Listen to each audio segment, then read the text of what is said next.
Nothing But Trouble, ghoulish and maniacal horror comedy that came out in 1991. It stars Chevy Chase and Demi Moore as inner-city yuppies Chris and Diane, who, while travelling in the isolated town of Valkenvania, end up on the wrong side of the law, where they stand before a 106-year-old judge played by Dan Aykroyd, and his grandson played by John Candy in a kangaroo court, where Chris and Diane are taken captive in the creepy and grotesque Valkenvania mansion, which features all kinds of hideous and gruesome delights. In this fun and unique wacky comedy, which was pretty much dismissed upon its release, but in recent years has started to steadily gain a newfound fan appreciation, and for good reason too.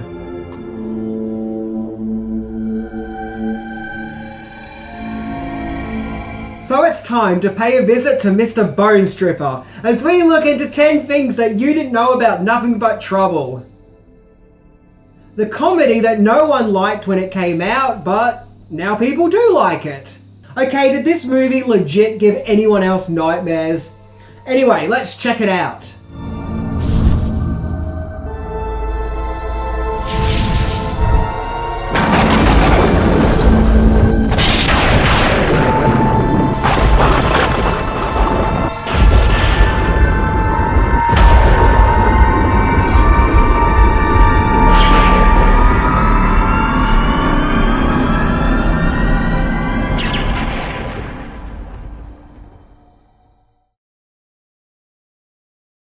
Number 10. Nothing But Trouble was inspired by Hellraiser. The development of Nothing But Trouble started in 1987 when producer Robert Weiss was suffering from a broken rib. The producer met up with Dan Aykroyd and his brother Peter Aykroyd, and he suggested that the three of them go and see a movie to help take his mind off his injury, but also stated that it can't be a comedy, as laughing hurts his rib. So the three attended a screening of Hellraiser, the gruesome Clive Barker horror masterpiece. However, during the screening, the three noticed that audiences laughed quite a lot during the movie, where Weiss got the idea of making a horror comedy, as it felt obvious that people wanted to laugh while also being scared. So he put forth this idea to Dan and Peter Aykroyd, and so the Aykroyd brothers and Weiss got to work on writing what would become their horror comedy. And Aykroyd is kind of the master of horror comedies, as he previously gave us Ghostbusters. I mean, what more could you want? Number 9. It's also sort of based on a real event. So the biggest question is, what would this new horror comedy be about? Well, it was decided to base it on a real incident involving Dan Aykroyd, where one time in 1978, he was stopped for speeding in a rural town and taken straight to the Justice of the Peace, and immediately fined $50, in a situation that Aykroyd felt was like a kangaroo court. However, the Justice of the Peace members were actually really hospitable, and they were, truth be told, quite happy to have Aykroyd around, where they invited him to stay for dinner, where he ended up staying for 4 hours. Yep, all this stemming from just being pulled over for speeding. Aykroyd wanted to make Nothing But Trouble feel like a monster movie, and for it to feel like Beetlejuice meets Texas Chainsaw Massacre. Hey, that's an awesome mix, I'll be on board with that. A lot of the more surreal elements of the movie, like the mutant babies, were inspired by dreams that Aykroyd was having at the time. Man, that guy must have had some pretty freaky ass dreams. Number 8. Dan Aykroyd directed because no one else wanted to. So after 6 months of Dan and Peter Aykroyd coming up with the story and writing the script, Dan the man now had the task of getting his script out there, and to try and find a director who would be interested in helming Nothing But Trouble onto the big screen. He took it to John Landis, as Aykroyd had previously worked with Landis on the comedy classics The Blues Brothers and Trading Places, but Landis flat out hated the script and turned it down. Aykroyd also took the script to John Hughes, whom he had also previously worked with in The Great Outdoors, and Hughes was actually more enthusiastic and saw potential in Nothing But Trouble, but ultimately decided not to direct the movie, as it would go against his usual mold of directing movies that are based on his own scripts. Finally, Warner Brothers got on board to distribute Nothing But Trouble, but pressure was mounting to find a director. Aykroyd decided that he himself would direct the movie, even though he didn't really want to, but he wanted to secure a deal with Warner Brothers. with Aykroyd acting as the movie's director and scriptwriter, as well as starring in the movie. So Nothing But Trouble was really his baby, be that a big giant mutant baby. He also had a willy for a nose in the movie. It's weird. Number 7, Warner Brothers insisted that Nothing But Trouble should be a Chevy Chase vehicle. When Warner Brothers got involved, they had some requests that Aykroyd had to adhere to. This included casting John Candy in the movie. Well, that's not an issue. Everyone loves John Candy. I mean, come on, who wouldn't want John Candy in their movie? However, Aykroyd originally envisioned himself in a dual role in Nothing But Trouble, where he would play both the judge and the movie's main lead, Chris Thorne. However, Warner Brothers wanted Chevy Chase to star as the movie's main lead, as Chase's popularity was huge at the time, and he had previously starred in Christmas Vacation, which was a huge hit for Warner Brothers. And so, Aykroyd agreed. I mean, there wasn't much he could do, they were the ones paying the bills. So as well as playing the judge, Aykroyd also played one of the mutant babies, Bobo. But that was once again mainly because no one else wanted to, and he found playing the part to be very stressful due to all the heavy makeup that he was wearing. Number 6, the movie's ever-changing title.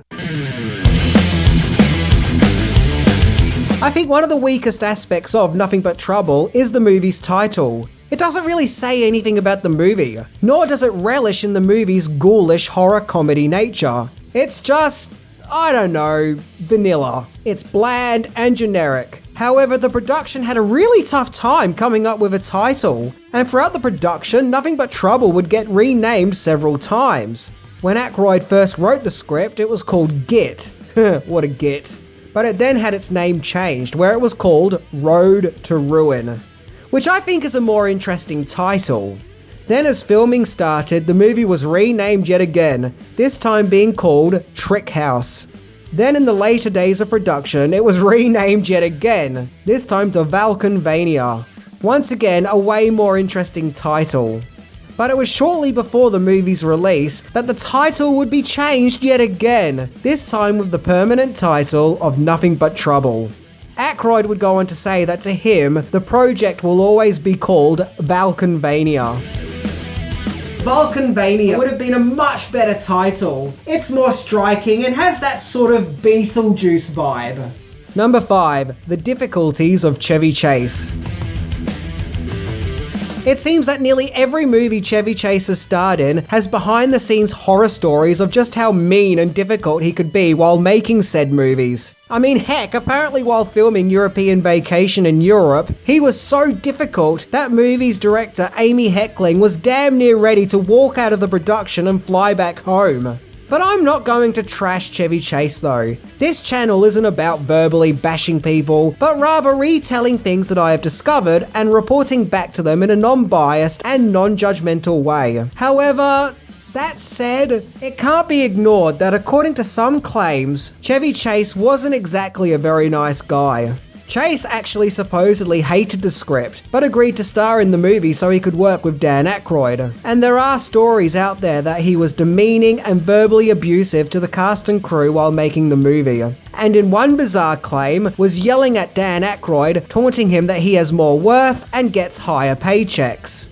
And even had conflicts with Demi Moore, taunting her about her costume, telling her that it was too revealing. Look, at the end of the day, I wasn't there, so I don't know. But if, and I mean if the stories are true, then it sounds like Nothing But Trouble wouldn't have had a very good atmosphere on set, and that it was probably a pretty tense shoot. I guess you could say making the movie was Nothing But Trouble. Hey, see what I did there?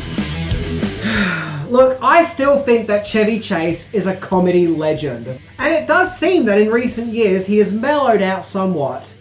But, you know, it does seem that in his heyday, he wasn't a particularly nice guy, which is a bit of a shame. Number 4, other production issues. It seems that Chevy Chase's bully boy antics weren't the only issues plaguing the set. The shoot had started in May 1990, and it was mainly shot on sound stages at Warner Bros. Studios in Los Angeles, and a lot of the props seen in the movie were gathered by the crew searching high and low for props from all sorts of resources. Some of the props seen were even owned by Dan Aykroyd himself. Nothing But Trouble was scheduled to be released at Christmas time 1990. However, setbacks and delays prevented this. Instead, Nothing But Trouble would be released in February 1991. Also, the movie went over budget by about $5 million. Warner Brothers were trying to make Dan hold back on the increasing budget, but ultimately they were too distracted by fellow troubled production, Bonfire of the Vanities, which had to get quickly wrapped up so it could replace Nothing But Trouble's intended Christmas release. I can only imagine the stresses and pressures that Dan Aykroyd went through while making Nothing But Trouble, and thus far, Nothing But Trouble is the only movie that Dan Aykroyd himself has directed. And that's a shame. Who knows, maybe he could have been a brilliant director, but I'm guessing that the pressures and strains that took place while making Nothing But Trouble probably put him off. But I will say this though, there are some counterclaims that Nothing But Trouble was actually a fun shoot, and that the cast and crew were having a romp while making the movie. So who knows, maybe there is truth in both claims. Number 3, the glorious unused posters. Like the movie's title itself, the movie's poster is kind of bland, with it mainly focusing on the cast rather than the movie's twisted horror comedy aspect. However, I do like the haunting scrap landscape at the bottom, but other than that, I just don't think this poster captures the essence of the movie. However, when it came to the movie's poster design, several artists came on board to come up with potential posters, with many of them not being used. Which is a shame, as some of these posters are beautifully drawn and really intriguing, and look far better than the eventual poster that was used. Like this one, which depicts Chris and Diane leaving the courthouse. The design of this poster was actually based on a design that Dan Aykroyd himself drew up, and handed to the artist and said that that's what he wants the poster to look like. But to me, the real showstopper was this sensational poster. It's beautifully drawn, has interesting detail, and really brings out the ghoulish and chaotic nature of the film. I really do think it's a shame that this poster wasn't used, as going with this poster would have been better marketing. But sadly, they went with the generic thing that posters tend to do, which is just mainly focus on the cast and just hope that their star power will be enough to get people to see the movie. Number 2, last-minute cuts had to be made. Most of the cast and crew, including Dan Aykroyd himself, went to see an early private screening of the movie, and supposedly they were actually quite impressed with this kooky, bizarre movie that they had created, and were roaring with laughter throughout the film, feeling confident that they had made a hit. However, when the movie had a test screening, audiences had issues with some of the more graphic scenes. So in the final cut, some of these scenes were removed. Nothing But Trouble is already pretty grotesque, but it is said that this early cut was even more full on with how grotesque it was, and that this version was also a little bit darker too. Now, Nothing But Trouble was given a PG-13 rating, but I wonder if the original cut would have given it an R rating. And more importantly, what would an all-out splatterfest version of Nothing But Trouble be like? And I wonder if we ever will see this more graphic, darker version of Nothing But Trouble.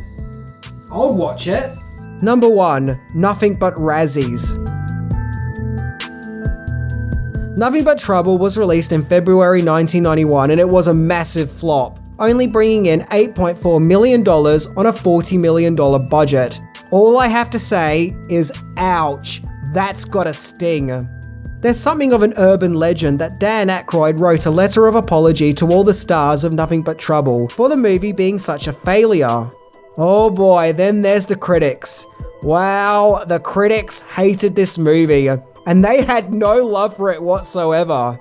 Roger Ebert hated the movie so much, he refused to write a review of Nothing But Trouble, and further said that the movie theatre where he saw the movie was pretty much empty, but there was some teenagers making some loud, off-the-cuff remarks at the movie, and Ebert went over to them and asked them if they could be louder so he doesn't have to listen to the movie anymore. Okay guy, if you really hate the movie that much, just leave already. No one's forcing you to watch it. In fact, Nothing But Trouble was considered so awful upon its release, it even won several awards, celebrating just how awful people thought that it was, including Worst Picture at the Stinkers Award, and Aykroyd won a Razzie for Worst Actor. So it was clear that Nothing But Trouble was not going to be of the same caliber of success as Ghostbusters. And even now, as I speak, Nothing But Trouble currently has a measly 13% on Rotten Tomatoes. So it seems that Nothing But Trouble is nothing but down on its luck, and is a failed comedy. Well, not entirely. In recent years, the movie has made something of a comeback, where people have gone back to watch the movie and say, you know what, it's actually not really that bad. In fact, it's pretty good. And so now, 30 years later after its theatrical release, Nothing But Trouble has finally made it to cult status, and has garnered a loyal fanbase. Personally, I love the movie's naughty schoolboy, oddball, wacky humour. It feels fresh and unique, and I also feel like the movie is definitely one of a kind, and can often feel quite surreal. I think its biggest problem is back in 1991, people just weren't ready for this quirky tale. So please, give Nothing But Trouble a chance. It's actually not the cinematic apocalypse that it's been made out to be. And no, I'm not the only one saying this. Plenty of other YouTubers have also made videos about this movie, with them all saying the same thing. It's actually really, really good and it's not that bad. Just enjoy it for the strange, kooky, off-the-wall comedy that it is. Anyway, I'm Minty. And let's not forget that Nothing But Trouble also features Tupac. You've probably already left a comment in the comments section, haven't you? See ya!